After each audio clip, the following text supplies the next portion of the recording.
Por que a Igreja Romana odeia os 5 solas, que são os fundamentos estabelecidos na Reforma Protestante? Você sabe o que são os 5 solas? Você vai aprender agora. Olá, seja muito bem-vindo. Eu sou Otávio, sou professor e é um prazer receber você aqui. Nesse canal eu falo sobre teologia, Bíblia e vida cristã. Se você gosta desse tipo de conteúdo, aproveite para se inscrever. Sou também o criador do Instituto Teológico Melquisedeque, onde nós disponibilizamos material com centralidade nas Escrituras e responsabilidade.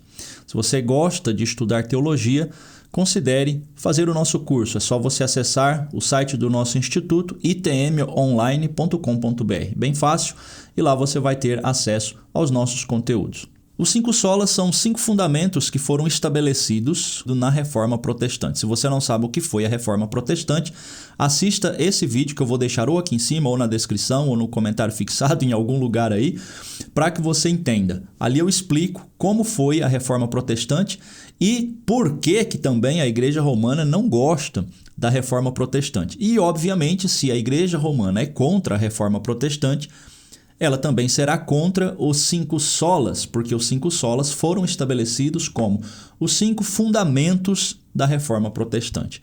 E os 5 solas são sola Scriptura, solus Christus, sola gratia, sola fide e soli Deo gloria. E eu vou explicar para você cada um desses 5 solas e por que, então, que a Igreja Romana odeia esses 5 fundamentos. E nós vamos começar com o sola Scriptura. A palavra sola vem do latim e significa somente. Então, quando se diz sola Scriptura, o fundamento desse princípio é que somente as Escrituras devem ser a nossa regra de fé. Isto não significa, isso é importante dizer, isto não significa que a igreja despreza as tradições, que a igreja despreza os valores dos teólogos que vieram antes e que ensinaram. Porém, o valor do sola Scriptura está no fato que nenhuma doutrina, nenhum princípio para a vida cristã pode ser avaliado e considerado correto diante de Deus se ele não estiver baseado unicamente nas Escrituras. Isso significa que quando eu olho para o passado e vejo a tradição dos irmãos do passado, as interpretações, eu preciso avaliar essas interpretações de acordo com o texto bíblico.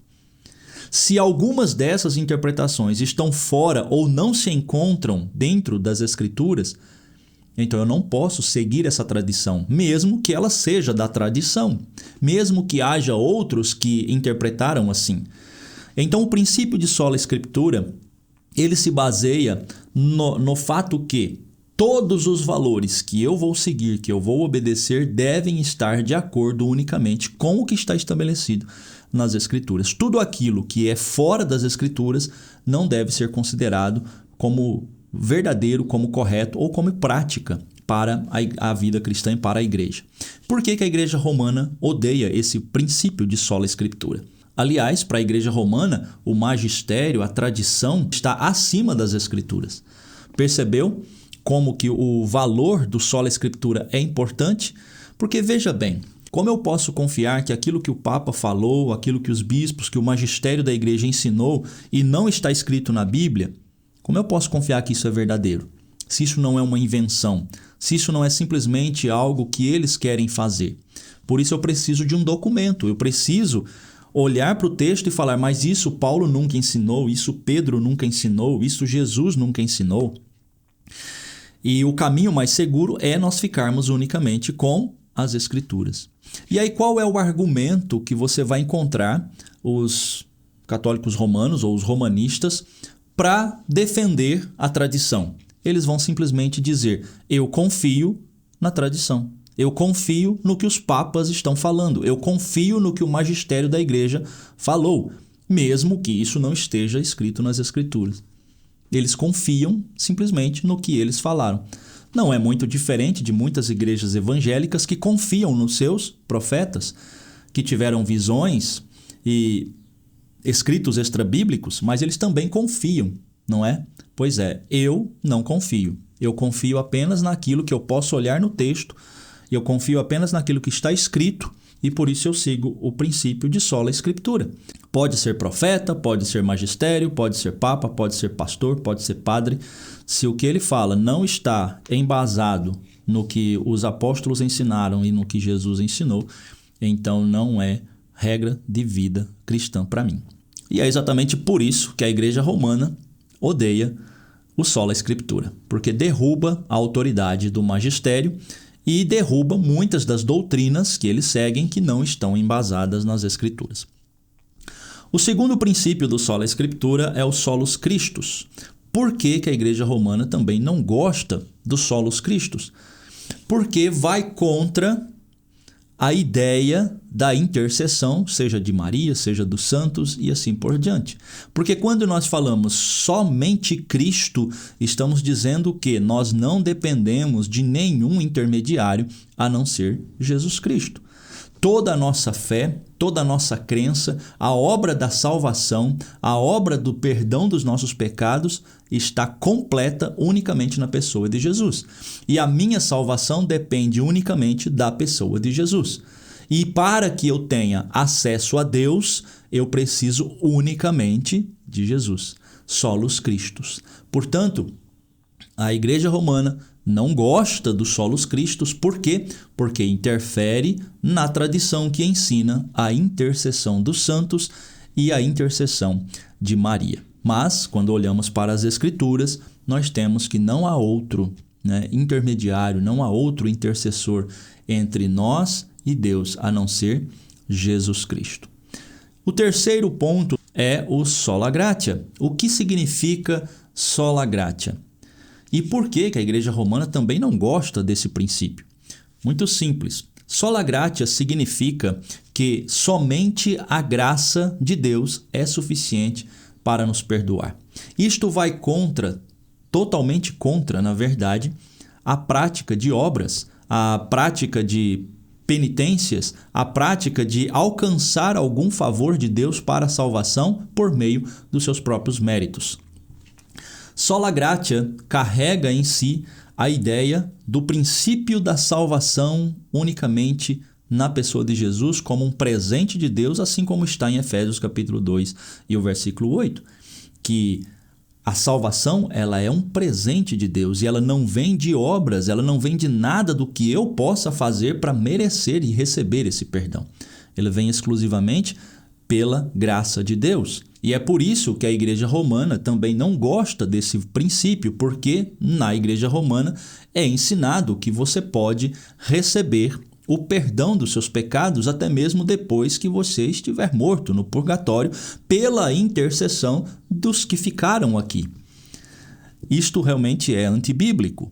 Isto não é sola escritura, entendeu? Estas interpretações vêm da tradição, do magistério da igreja, mas não vem das escrituras. E se você perceber, os 5 solas, um vai dependendo do outro. Por isso começa com sola escritura, porque aqui nas escrituras nós encontramos que somente Cristo é o nosso intercessor, nós encontramos que somente a graça é suficiente para perdoar os nossos pecados, e chegamos no quarto ponto dos 5 solas, que é o sola fide, e você também encontra nas escrituras. E o que significa sola fide? E por que a Igreja Romana também não gosta desse princípio? Bom, sola fide significa somente a fé. A graça de Deus, ela é recebida por meio da nossa fé. Fé em quê? Fé na obra dos santos? Fé na obra da igreja? Fé no magistério? Não. Fé unicamente na pessoa de Jesus Cristo. Fé unicamente na obra que Jesus Cristo realizou na cruz.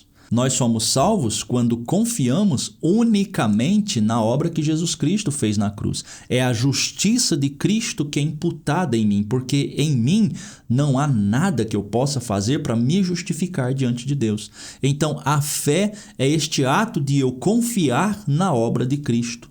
E é somente através deste ato de eu confiar unicamente na obra de Cristo e não nas minhas próprias obras é que eu sou salvo. Por isso, somente a fé. E chegamos no último ponto dos 5 solas, que é soli Deo gloria, que significa a glória seja dada somente a Deus. E por que a Igreja Romana não gosta também deste princípio? Quando falamos que a glória deve ser dada somente a Deus, isso significa que Deus não divide a sua glória com ninguém. E mesmo que alguns romanistas venham dizer que não, mas nós não estamos dando glória aos homens. E você acha que ao dirigir as suas orações a um santo, que isso de alguma forma vai fazer Deus atender os seus pedidos? Ou que você pedindo a Maria, Maria vai pedir a Jesus? Tudo isso é dividir a glória que deve ser dada unicamente a Deus, e você está dando esta glória a criaturas. Eu não estou dizendo que nós não podemos respeitar e considerar grandes servos de Deus do passado. Não estou dizendo que nós não podemos ter em alta estima, em alta conta. Aliás, nós temos exemplos disso nas Escrituras que manda nós olharmos para a fé daqueles que vieram antes de nós. Porém, jamais considerar esses homens em uma posição de poder me levar até a presença de Deus através de alguma atitude deles ou de uma intercessão, seja lá o que for. São homens que podem servir como exemplo, mas são homens assim como nós. E é por isso que nós consideramos que dentro do romanismo, a ideia da intercessão de Maria é uma divisão da glória de Deus. Mas sobre essa questão a gente pode falar em um outro momento. E você deve ter reparado que eu usei mais o termo Igreja Romana ou romanistas no lugar de católicos, o que geralmente é utilizado para identificar os membros da Igreja Romana. Porém, a palavra católico, ela não é uma palavra exclusiva para identificar membros da Igreja Romana. E sobre isso eu já expliquei nesse vídeo que eu vou deixar o link em algum lugar aqui, tá? Assista para você entender o que realmente significa a palavra católico. Para identificarmos de forma correta os membros da Igreja Romana, o mais correto seria ser realmente romanistas e não unicamente católicos, ou pelo menos católicos romanos, sempre enfatizando o romano. Por quê? Porque a Igreja Romana, a denominação é romana. Espero que com esse vídeo você tenha entendido um pouco mais a respeito dos 5 solas e do seu valor para as igrejas cristãs. O valor bíblico, o valor teológico, porque realmente os 5 solas devem nortear toda a nossa vida como cristãos. Que Deus abençoe grandemente a sua vida. Não deixe de assistir o documentário onde eu falei sobre a Reforma Protestante. O link está aí em algum lugar para você assistir. Até o próximo vídeo.